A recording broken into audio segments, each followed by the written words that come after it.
आज हम फेमिनिज़्म की नेक्स्ट 2 वेव्स पढ़ेंगे। इनमें सबसे पहले मार्क्सिस्ट फेमिनिज़्म है और नेक्स्ट है थियोलॉजिकल फेमिनिज़्म। लास्ट वाले 2 लेक्चर्स में हमने सबसे पहले लिबरल फेमिनिज़्म पढ़ा था, उसके बाद मैंने आपको कल वाली क्लास में रेडिकल फेमिनिज़्म पढ़ाया है। आज हम मार्क्सिस्ट फेमिनिज़्म पढ़ेंगे। मार्क्सिस्ट फेमिनिज़्म में पढ़ाने से पहले ये बता दूँ कि मार्क्स की थ्योरी क्या है। कार्ल मार्क्स एक बहुत फेमस सोशियोलॉजिस्ट हैं जिनका ताल्लुक जर्मनी से था। ये पहले इटली में भी कुछ अर्सा रहे हैं, फिर बाद में जर्मनी ये मूव ऑन कर गए थे। इनका जो मेन एजेंडा था वो ये था कि सोसाइटी में इन्होंने इकोनॉमिकल एक्सप्लॉयटेशन पे बात की थी कि सोसाइटी में जो अमीर लोग हैं वो ज़्यादा अमीर होते जा रहे हैं और जो गरीब लोग हैं वो ज़्यादा गरीब होते जा रहे हैं। इन्होंने इंडस्ट्री में बात की थी कि हमारी जो इंडस्ट्री, जो हमारी फैक्ट्रीज़ होती हैं, जो हमारी मिल्स होती हैं, उन फैक्ट्रीज़ में 2 किस्म के लोग होते हैं। उनको इन्होंने 2 क्लासेस में डिवाइड किया था। एक तो अपर क्लास होती है जिनकी फैक्ट्रीज़ होती हैं, जिनके रिसोर्सेज होते हैं, उनको इसने नाम दिया था बोर्जुआज का, कि जिनके पास रिसोर्सेज होते हैं और जो लोगों को अपनी फैक्ट्रीज में डेली वेजेस के तौर पे या मंथली सैलरी के तौर पे जॉब प्रोवाइड करते हैं।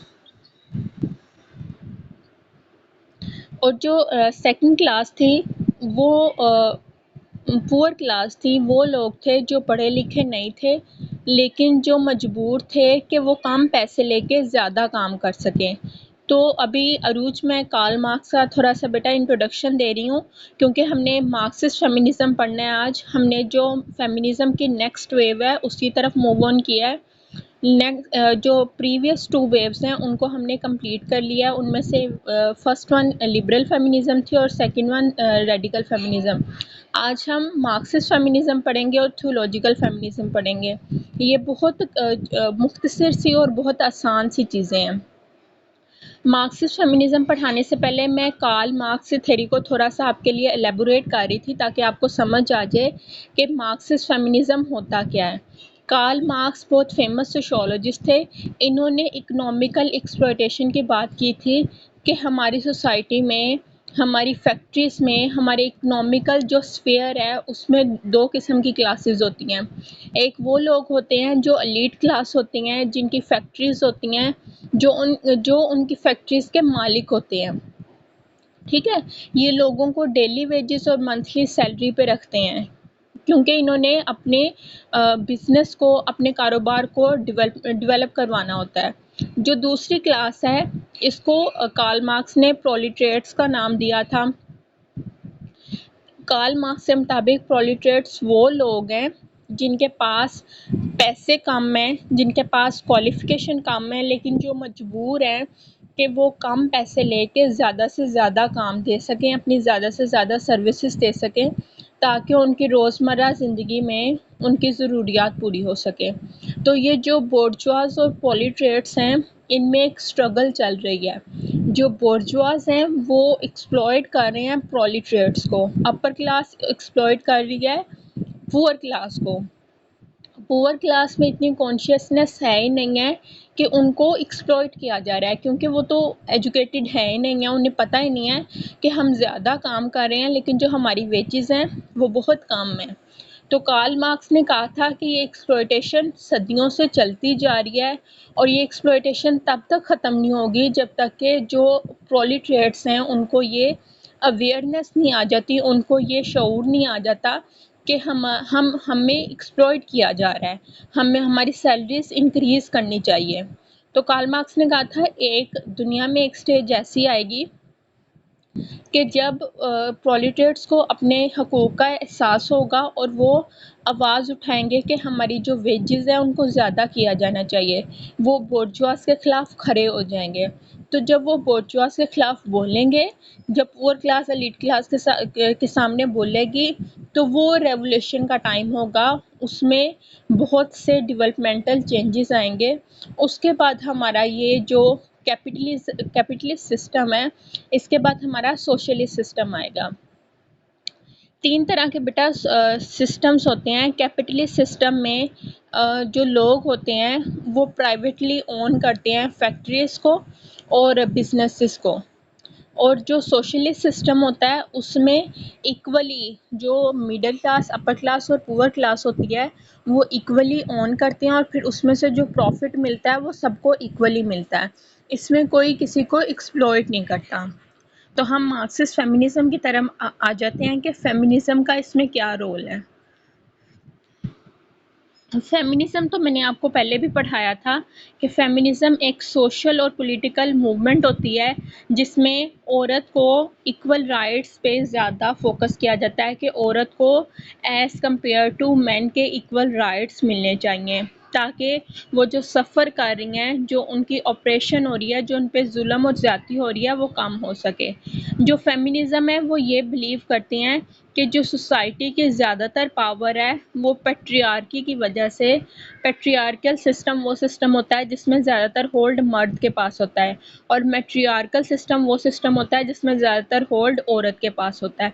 तो पैट्रियार्कल सिस्टम में ज़्यादातर होल्ड होता है वो मर्द के पास होता है, कि जो अथॉरिटी होती है और जो डिसीजन मेकिंग पावर होती है वो भी मर्द के पास ज़्यादा होती है। जो फेमिनिज्म है वो ये बिलीव करते हैं कि जो पैट्रियार्कल वर्ड है, जो हमारा पैट्रियार्कल सिस्टम है, उसमें वुमेन के पास ना तो कोई राइट्स हैं और ना ही उसके पास कोई पावर है कि वो कोई डिसीजन ले सके। ये इसलिए नहीं है क्योंकि वुमेन को अवेयरनेस ही नहीं है, वुमेन को इक्वल राइट्स ही नहीं मिल रहे, उसको एजुकेशन में इक्वल राइट्स नहीं मिल रहे, तो उसको अवेयरनेस कहाँ से आएगी। अब मार्क्सिस्ट फेमिनिज्म हम देख लेते हैं कि मार्क्सिस्ट फेमिनिज्म का क्या बिलीव है। जो मार्क्सिस्ट फेमिनिज्म है ये सब टाइप है फेमिनिज्म आइडियोलॉजी की।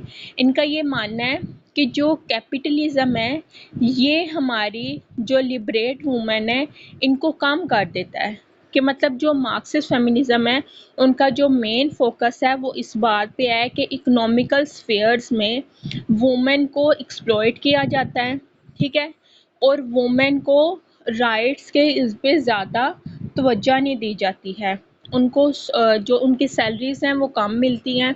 ज़्यादातर आपकी जो अपर और एलीट क्लास जो आपकी पोजीशंस होती हैं आपके इकोनॉमिकल स्फीयर में वो ज़्यादातर मर्द के पास होती हैं, क्योंकि ये एक स्टीरियोटाइप, एक इमेजिनेशन बनाया गया है कि औरत के मुकाबले में मर्द ज़्यादा अच्छा काम कर सकता है, क्योंकि मर्द के ज़िम्मे सिर्फ घर की ज़िम्मेदारियाँ नहीं होती, घर की सारी ज़िम्मेदारियाँ औरत के पास होती हैं। तो जो मार्क्सिस्ट फेमिनिज्म है वो कहते हैं कि ये कैपिटलिस्ट सिस्टम में औरत, जो मर्द है वो औरत को एक्सप्लॉइट कर रहा है, क्योंकि मर्द के पास ज़्यादा अच्छी पोजीशंस हैं, ज़्यादा सैलरीज हैं, ज़्यादा राइट्स हैं इकोनॉमिकल, और फिर उन्हें उसने बात की हुई है कि पॉलिटिकल कन्फ्यूजन भी है। अल्टीमेटली इसमें अनहेल्थी सोशल रिलेशंस हैं वुमेन और मैन के दरमियान, कि मतलब औरत ये समझ रही है कि जो ज़्यादातर मेरे राइट्स हैं वो इसलिए मुझे नहीं मिल रहे क्योंकि मर्द मुझसे वो राइट्स छीन रहा है। सिस्टम ने ऐसा मर्द को बना दिया कि वो मुझे एक्सप्लॉइट कर रहा है। जो पॉलिटिकल आपकी ज़्यादातर एमएनए, एमपीए या जो भी सीट्स होती हैं, प्राइम मिनिस्टर की सीट होती है या इवन प्रेसिडेंट की होती है, वो ज़्यादातर मेल के ऊपर ज़्यादा, मेल को ज़्यादा प्रेफर किया जाता है उन सीट्स के लिए। तो कह रहा है जब ऐसी सिचुएशन हो ना, जब मर्द औरत को एक्सप्लॉइट कर रहा हो, तो फिर जो रिलेशन होते हैं, सोशल रिलेशंस होते हैं, वो भी अनहेल्दी होते हैं। अब मर्द और औरत के सोशल रिलेशंस क्या होते हैं, वो सिबलिंग्स में बहन और भाई होते हैं, स्पाउसेस में वो मियाँ और बीवी होते हैं। तो वो कह रहे हैं कि मार्क्सिस्ट सिस्टम ये कहते हैं कि जब ऐसी सिचुएशन होती है, कैपिटलिस्ट सिस्टम ऐसा होता है, तो फिर सोशल रिलेशंस भी अच्छी तरह काम नहीं करते। फॉर एग्जांपल अगर मैं आपको एग्जांपल दूं, अगर एक मियाँ बीवी, दो कपल अगर एक ही फैक्ट्री में या एक ही यूनिवर्सिटी में जॉब कर रहे हैं, ठीक है, तो उसमें क्या हो रहा है कि जो मर्द है, वो जो हस्बैंड है, उसके पास ज़्यादा अच्छी पोजीशन है एज़ कम्पेयर टू फीमेल के। क्यों क्यों इसलिए अच्छी है, क्योंकि उसकी क्वालिफ़िकेशन ज़्यादा, उसका एक्सपीरियंस ज़्यादा है, उसने ज़्यादा फील्ड में काम किया हुआ है। लेकिन जो फीमेल है उसके पास ज़्यादा एक्सपीरियंस नहीं है, ज़्यादा क्वालिफ़िकेशन नहीं है, इसलिए उसको एज़ कम्पेयर टू मैन के ज़्यादा अपर पोजीशन नहीं मिली। तो वो जब घर में मियाँ बीवी लौटेंगे तो वो बीवी को कहीं ना कहीं रियलाइज होगा कि मुझे ये जो राइट्स नहीं मिल रहे, या जो मुझे एक्सप्लॉइट किया जा रहा है, या मेरे हस्बैंड मुझे एक्सप्लॉइट कर रहा है, वो कहीं ना कहीं अपने इकोनॉमिकल या अपना जो उसका करियर, जो उसकी करियर लाइफ होगी, वो उसको अपनी पर्सनल लाइफ में इन्वॉल्व करेगी और उनका रिलेशन ख़राब होगा। ये एंजलस ने दिया था। मार्क्स से पहले, सबसे पहले एंजलस ने मार्क्सिस्ट पे काम किया था। इसने कहा था कि हमारे सोसाइटी में एक्सप्लॉइट किया जा रहा है। एक वो क्लास है जो एक्सप्लॉइट कर रही है और एक वो क्लास है जो एक्सप्लॉइट हो रही है। फिर कार्ल मार्क्स ने इसे इकोनॉमिकल कंडीशन में अप्लाई किया था और फिर इसने बोर्जुआज और प्रोलेटारिएट्स का एक फॉर्मल तरीके से हमें बताया था कि कैसे जो बोर्जुआज हैं वो प्रोलेटारिएट्स को एक्सप्लॉइट कर रहे हैं। नेक्स्ट उसने मार्क्सिस्ट फेमिनिज्म का बताया है कि जो मार्क्सिस्ट फेमिनिज्म है वो ये बिलीव करते हैं कि जो इंडिविजुअल्स हैं जिनको ऑप्रेस किया जा रहा है, जिन पे जुल्म हो रहा है, उनके पास डोमिनेंट पावर स्ट्रक्चर है। मतलब जैसे अभी मैंने आपको एग्जांपल दिया हस्बैंड एंड वाइफ की। औरतों को आहिस्ता आहिस्ता अवेयरनेस आती है, उनमें कॉन्शियसनेस आती है कि हमें एक्सप्लॉइट किया जा रहा है, तो वो मर्दों के खिलाफ खड़ी हो जाती हैं। फिर वो उनमें पावर ज़्यादा आ जाती है। जैसे इलेक्ट्रॉनिक मीडिया ज़्यादातर अब औरत के हकूक़ के लिए बात कर रहा है, तो जब ऐसे ज़्यादातर पावर स्ट्रक्चर औरत के पास हो, तो वो फिर मेल के पास या उस क्लास के ऑपोजिट जिसके पास ज़्यादा रिसोर्सेज होती हैं उसके खिलाफ आवाज़ उठाना शुरू कर देते हैं। मार्क्सिस्ट फेमिनिज्म का ये पॉइंट ऑफ व्यू है। जो कैपिटलिज्म है इसमें सिर्फ ऑप्रेस किया जा रहा है वुमेन को, क्योंकि वुमेन के पास ना तो ज़्यादा अवेयरनेस है कि उसने किस किस तरीके से अपने राइट्स लेने हैं, और ना ही ज़्यादा उसमें इतनी अवेयरनेस है कि वो ये जान सके कि मुझे किस किस तरह से ये राइट्स मिल सकते हैं। तो जो मार्क्सिस्ट फेमिनिज्म है उनका बस मेन एजेंडा यही है कि जो हमारा प्रेजेंट कैपिटलिज्म सिस्टम चल रहा है, इवन पाकिस्तान में भी अभी कैपिटलिज्म सिस्टम ही चल रहा है। कैपिटलिज्म सिस्टम मैंने आपको बेटा पहले भी स्टार्ट में बताया था कि जिसमें एक अपर क्लास एक्सप्लॉइट करती है आपकी पुअर क्लास को।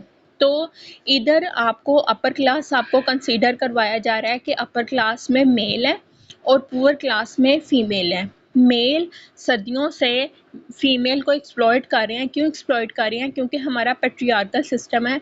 ये कंसीडर किया जाता है कि मर्द तो फिज़िकली या सोशली स्टेटस वाइज हर तरीके से मर्द है ही सुपीरियर औरत से। ठीक है, मार्क्सिस्ट फेमिनिज्म का ये बिलीफ है। नेक्स्ट आपको मार्क्सिस्ट इकोनॉमिक स्ट्रक्चर का बताया जा रहा है कि इनका ये जो मेन एजेंडा है वो ये है कि इकोनॉमिकल स्फेयर्स में वुमेन को इक्वल राइट्स मिलने चाहिए, इक्वलिटी होनी चाहिए कि जितनी अब फॉर एग्जांपल अगर मैं आपको एग्जांपल दूं कि अगर सोशल वर्कर की जॉब्स आती हैं तो उसमें ज़्यादातर जो कोटा होता है वो मेल का होता है। तो अगर इसी कैपिटलिज्म सिस्टम में अगर हमने फेमिनिज्म की बात करनी है तो हम ऐसे करेंगे कि जितना कोटा हम मेल के लिए या जितनी वैकेंसीज हम रिज़र्व कर देते हैं मेल के लिए, उतनी ही vacancies same equal vacancies reserve होनी चाहिए फ़ीमेल के लिए भी। ये मार्क्सिस्ट फेमिनिज्म का मेन एजेंडा है। नेक्स्ट बेटा थियोलॉजिकल फेमिनिज्म है। इसमें आपको बताया जाएगा कि कैसे जो थियोलॉजी है वो फेमिनिज्म को कैसे देखती है।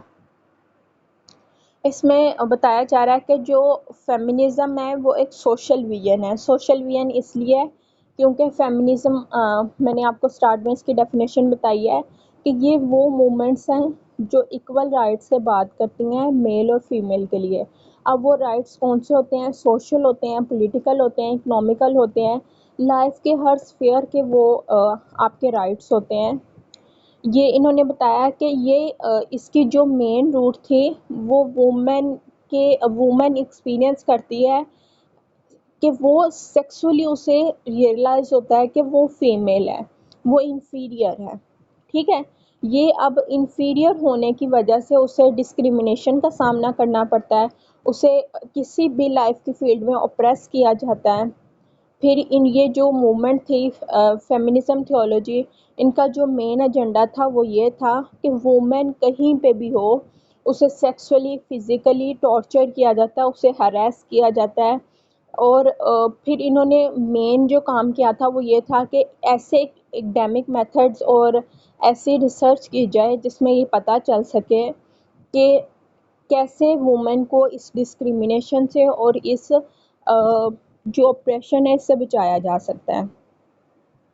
जो फेमिनिस्ट थियोलॉजी है ये ऐसी थियोलॉजी है जो लिबरेशन पे बात करती है, जो फ्रीडम पे बात करती है कि औरत के पास इक्वल राइट्स होने चाहिए, औरत के पास फ्रीडम होनी चाहिए। इनका जो मेन एजेंडा यही है कि हम जो वुमेन की गलत इंटरप्रिटेशन की गई है सोसाइटी के हवाले से कि वुमेन बहुत कमज़ोर है, इसके कंधों पे ज़्यादातर वज़न नहीं डाल सकते, इसको घर के लिए हमें रिज़र्व कर देना चाहिए, इसे इकोनॉमिकली अपने करियर के बारे में कुछ नहीं सोचना चाहिए। इस सब को ख़त्म करना फेमिनिज़्म थियोलॉजी की मेन जो एजेंडा था वो था इनका मेन एजेंडा, कि जो गलत पॉइंट ऑफ व्यू प्रेजेंट किया जा रहा है औरत को लेके, इसको ख़त्म किया जाए। इसने 3 फेमिनिस्ट टाइप्स बताई हैं। इसमें रेवोल्यूशनरी है, नेक्स्ट रिफॉर्मिस्ट है और रिकंस्ट्रक्शनिस्ट है। ये आप आगे जाके पढ़ेंगे, पहले इसकी वेव्स देख लेते हैं। इसकी 3 वेव्स किन किन ड्यूरेशंस में हुई है और उनमें क्या क्या मेन उनका फोकस था। सबसे जो आपकी पहली वेव थी ये 19th सेंचुरी में स्टार्ट हुई थी यूएस में। इसका जो मेजर एजेंडा था वो ये था कि वुमेन के राइट्स पे बात की जाए। ये 1920 से ये 1848 से स्टार्ट हुई थी, 1920 तक ये चलती रही थी। और फिर इसके एंड पे क्या हुआ था कि वुमेन को राइट मिल गया था कि वो वोट कर सकती हैं, अपना वोट कास्ट कर सकती हैं। इससे पहले वुमेन के पास ये राइट नहीं था कि वो अपना वोट कास्ट कर सकें। तो थियोलॉजिकल फेमिनिज्म का मतलब है कि आप एकेडमिकली फेमिनिज्म को एज अ डिसिप्लिन बना दें और फिर उसके ज़रिए से लोगों में अवेयरनेस लोगों को अवेयर करें कि कैसे फेमिनिज्म पे बात करना बहुत ज़रूरी है। तो इसकी फर्स्ट वेव की जो अचीवमेंट थी वो ये थी कि औरत को वोट कास्ट करने के, अपना वोट देने के राइट्स आ गए थे औरत के पास। जो इसकी सेकंड वेव थी ये आपके पास, ये ज़्यादातर आपको यूनाइटेड नेशंस में मिलेगी। इसमें जो मेन इनका एजेंडा था वो ये था कि जो वुमेन डिस्क्रिमिनेशन हो रही है उसको ख़त्म कर दिया जाए। डिस्क्रिमिनेशन का मतलब होता है कि सोसाइटी की एक क्लास को ऑप्रेस किया जाए, सोसाइटी की एक क्लास को एक साइड पे अलग कर दिया जाए, फिज़िकल उनकी सेग्रीगेशन कर दी जाए, उनको राइट्स कम मिलें, उनको वो राइट्स चाहे सोशल हों, पॉलिटिकल हो, इकोनॉमिकल हो, लाइफ के किसी भी फील्ड में हों, उनको डिस्क्रिमिनेट किया जाए, उनके बारे में गलत स्टीरियोटाइप इमेजिनेशंस की जाएँ। तो जो सेकंड वेव थी उनका जो मेन एजेंडा वो यही था कि इस डिस्क्रिमिनेशन को ख़त्म किया जाए। जो थर्ड वेव थी इसका जो मेन एजेंडा था वो ये था कि जो डिस्क्रिमिनेशन वुमेन के ख़िलाफ़ हो रही है दुनिया के डिफरेंट पार्ट्स में, वुमेन चाहे वो किसी भी फील्ड में हो, चाहे वो डॉक्टर्स हैं, इंजीनियर्स हैं, किसी भी फील्ड में हैं, उनको एक्सप्लॉइट किया जा रहा है, उन्हें डिस्क्रिमिनेट किया जा रहा है। इसकी जो ज़्यादातर हमें जो हमने देखा था इसे इंटरनेशनल वुमेन ईयर भी कहा जाता है, जो थर्ड वेव हुई थी, क्योंकि इसमें ज़्यादातर यूएन ने बात की थी औरत के हकूक़ के लिए और डिस्क्रिमिनेशन को कम करने के लिए, या डिस्क्रिमिनेशन को ख़त्म करने के लिए बहुत ज़्यादा इसमें इन मूवमेंट्स पे काम किया गया था। नेक्स्ट आपको फेमिनिस्ट थियोलॉजिकल जो एक्सप्लेन की थी मैंने, आपको टाइप्स बताई थी वो इधर आपको बताई जा रही हैं। सबसे पहले आपको रेवोल्यूशनरी का बताया जा रहा है। रेवोल्यूशनरी जो फेमिनिस्ट थियोलॉजी होती है इनका जो मेन एजेंडा होता है वो ये होता है, ये क्रिश्चियन थियोलॉजी पर बात करते हैं। ये कहते हैं कि ऐसा सिस्टम जिसमें खुदा को आदमी माना जाए और वुमेन को ज़्यादातर पावर ना दी जाए, वुमेन को सेंट्रलाइज ना किया जाए, उस सोसाइटी में ज़्यादातर सोशल जो आपकी डिसीज़ेज़ होती हैं जैसे क्राइम हो गया, डिस्क्रिमिनेशन हो गया, सेग्रीगेशन हो गया, ऐसी जो सोशल डिसीज़ेज़ हैं वो ज़्यादातर पाई जाती हैं। ये मानते हैं, क्रिश्चियन थियोलॉजी भी इसे कहा जाता है। ये इस बात पे बिलीव करते हैं कि खुदा को मानने के लिए और वुमेन का मेन और सिग्निफिकेंट रोल होना चाहिए सोसाइटी में, और जो मेल सेंटर्ड गॉड है इसको ख़त्म कर देना चाहिए। लोगों के जहन से ये ख्याल ख़त्म कर देना चाहिए कि जो खुदा है वो सिर्फ मेल है, कि वो मेल को ज़्यादातर राइट्स देगा, वो मेल को ज़्यादा फेवर देगा। अब हमें कहीं से भी ये पता नहीं चलता, एज अ मुस्लिम भी अगर हम देखें कि खुदा का जेंडर क्या है, मेल है या फीमेल है। तो रेवोल्यूशनरी फेमिनिस्ट थियोलॉजी से पहले लोगों ने ये एक गलत इमेजिनेशन दे दिया था कि खुदा मेल है, और वुमेन को ज़्यादातर इसलिए प्रेफरेंस नहीं देनी चाहिए सोसाइटी में, वुमेन को ज़्यादातर सिग्निफिकेंट रोल नहीं मिलने चाहिए, क्योंकि वुमेन तो है ही एक इंफीरियर जेंडर जिसके पास ज़्यादा राइट नहीं होने चाहिए। रिफॉर्मिस्ट फेमिनिज्म थियोलॉजी में इन्होंने क्या किया था, इन्होंने चेंज कर दिया था कि जो चर्च का स्ट्रक्चर था उसको चेंज किया था, क्योंकि वो ये बिलीव करते थे कि जो ट्रेडिशनल एस्पेक्ट्स हैं क्रिश्चियन थियोलॉजी के उनको अपनाना चाहिए as compare to modern traditions के, कि ये ज़्यादातर ट्रेडिशनल जो स्ट्रक्चर था चर्च का उस पे बिलीव करते थे। ये जो आपको थियोलॉजी एक्सप्लेन की जा रही है ये क्रिश्चियंस के हवाले से एक्सप्लेन की जा रही है। थियोलॉजी का मतलब होता है बेटा कि क्रिश्चियंस के जो बिलीव्स हैं उनको चेंज करना, फेमिनिज्म के थ्रू, फेमिनिस्ट के थ्रू। अब देखें इसमें आप हर जगह क्रिश्चियन रिलीजन का पॉइंट ऑफ व्यू आपको ज़रूर देखने को मिल रहा है, लेकिन साथ ही साथ औरत के हुकूक पे बात की जा रही है, औरत को ऊंचा दर्जा देने की बात की जा रही है। लेकिन इसमें क्या जो ये किसके खिलाफ थे, ये जेंडर बायसनेस के खिलाफ थे, कि जैसे मैंने आपको पहले बताया था कि रेवोल्यूशनरी फेमिनिज्म थियोलॉजी से पहले लोगों का ये बिलीव था कि खुदा तो है ही मेल, इसलिए मेल को ज़्यादातर हुकूक मिलने चाहिए क्योंकि उनका सेम जेंडर है। तो इन्होंने जेंडर बायसनेस को ख़त्म करने की बात की थी, और जो अनइक्वल डिस्ट्रीब्यूशन ऑफ पावर है उसको ख़त्म करने की बात की थी। रिकंस्ट्रक्शनिस्ट फेमिनिस्ट थियोलॉजी में क्या इन्होंने रिकॉग्नाइज किया था कि जो चर्च हैं उनको उनमें चेंज आना चाहिए, क्योंकि वो पावर जो मेल और फीमेल को दे रहे हैं वो इक्वल नहीं दे रहे, इनको मेंटेन करना चाहिए। वो वुमेन मेन के साथ साथ वुमेन को भी इक्वल पावर देनी चाहिए, इसके साथ साथ उन्हें जो क्रिश्चियन ट्रेडिशंस हैं उनको भी मेंटेन रखना चाहिए।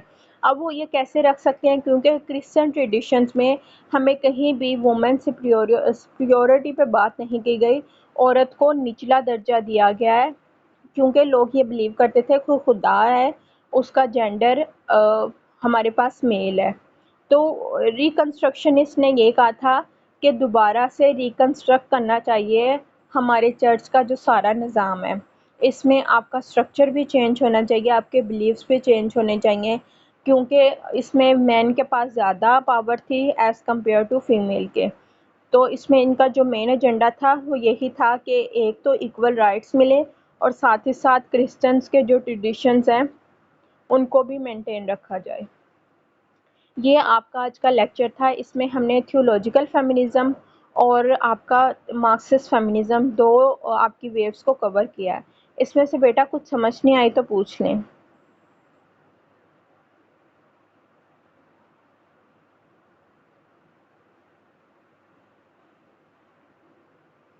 जैन, अरूज, मुबशिर, बेटा मेरी आवाज़ आ रही है?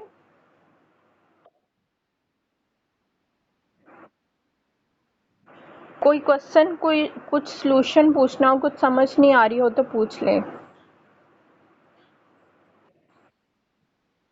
जी बेटा।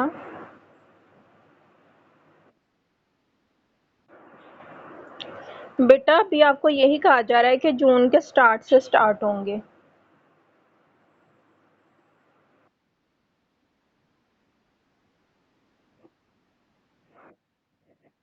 होपफुली बेटा, क्योंकि 7 जून तक इन्होंने अभी गवर्नमेंट ने डेडलाइन दी है। पता नहीं अभी लाहौर में आपको पता है 5% से ज़्यादा केसेस हैं, तो मुझे नहीं लगता है कि आपके फिजिकल पेपर हैं।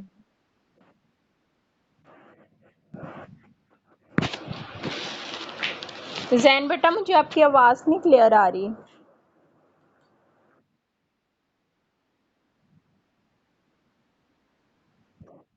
हाँ जी, अभी आपको ना 7 जून तक एटलीस्ट वेट करना पड़ेगा। इससे पहले अगर आपके पेपर होते हैं तो फिर आपका ऑब्वियसली ऑनलाइन ही पेपर होंगे।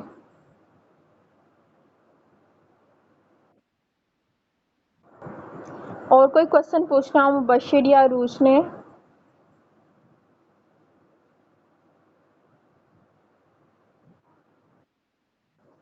चलें ठीक है, मैं क्लास ख़त्म कर रही हूँ। थैंक यू सो मच बेटा।